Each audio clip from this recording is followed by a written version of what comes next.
১১০০ কোটি টাকা পাচারের অভিযোগে এস আলম গ্রুপের চেয়ারম্যান সাইফুল আলমের বিরুদ্ধে মামলা করেছে দুর্নীতি দমন কমিশন দুদক। দুপুরে দুদকের সহকারী পরিচালক তানজির আহমেদ জানান, এস আলমের নিয়ন্ত্রণে থাকা ফার্স্ট সিকিউরিটি ইসলামী ব্যাংক থেকে এই অর্থ লুটপাটে ৪৩ জনকে আসামি করা হয়েছে।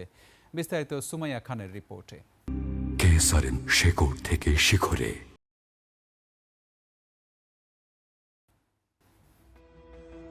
আওয়ামী লীগের শাসন আমলে ক্ষমতার প্রভাব খাটিয়ে একের পর এক ব্যাংক, কোম্পানি, জমি দখলে নেয় এস আলম গ্রুপ। সে সময় দেশের জনপ্রিয় টেলিভিশন চ্যানেল ইটিভিও দখল করেছিল সে। বিদেশেও রয়েছে অবৈধ সম্পদের পাহাড়, পাচার করেছে লাখো কোটি টাকা। নতুন করে আবারও সামনে এসেছে তার বিরুদ্ধে অর্থ আত্মসাতের অভিযোগ। নাম সর্বস্ব প্রতিষ্ঠানের নামে ফার্স্ট সিকিউরিটি ইসলামী ব্যাংক থেকে ঋণের নামে ১১০০ কোটি টাকা আত্মসাতের অভিযোগে এস আলম গ্রুপের চেয়ারম্যান সাইফুল আলম সহ ৪৩ জনকে আসামি করে আলাদা দুইটি মামলা করেছে দুদক।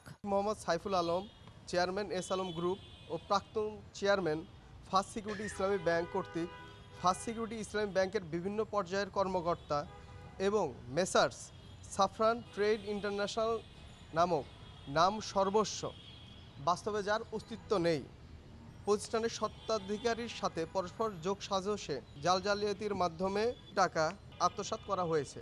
এদিকে দুদকের আবেদনের প্রেক্ষিতে সিআইডির সাবেক অতিরিক্ত পুলিশ পরিদর্শক মোহাম্মদ আলী মিয়ার বিদেশ যাত্রায় নিষেধাজ্ঞা দেওয়া হয়েছে।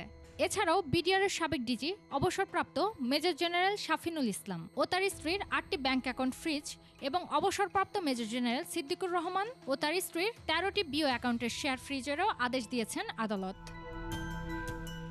সুমাইয়া খান, ২১ টেলিভিশন, ঢাকা।